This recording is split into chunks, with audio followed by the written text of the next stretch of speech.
Breakfast ready. কালকের বাঁধাকপির ঘন্ট ছিল একটুখানি, এই যে রেখে দিয়েছিলাম, অল্পই ছিল। আর মেয়ে দই দিয়ে খাচ্ছে, আর এই যে খাচ্ছে, হেভি লাগছে খেতে।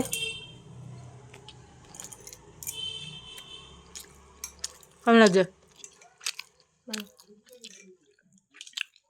আর এটা কিন্তু আটার, এখানে ময়দা টয়দা নেই, সুতরাং খুবই হেলদি। ময়দার খুব একটা ময়দা খাই না, এই লুচি টুচি করলে তাও খাই। আর তো মানে তাতেও মানে অল্প আটা মিশিয়েই দিই, তো এটা পুরোটাই আটার, খুবই হেলদি। দই দিয়ে খাও, দই দিয়ে খাও, দই দিয়ে খেয়ে দেখো। খুব গরম, এবার আমি তোমার বাঁধাকপি দিয়ে খেলি। একটু দই দিয়েও খেলাম, ভালো লাগে দই দিয়ে খেতে।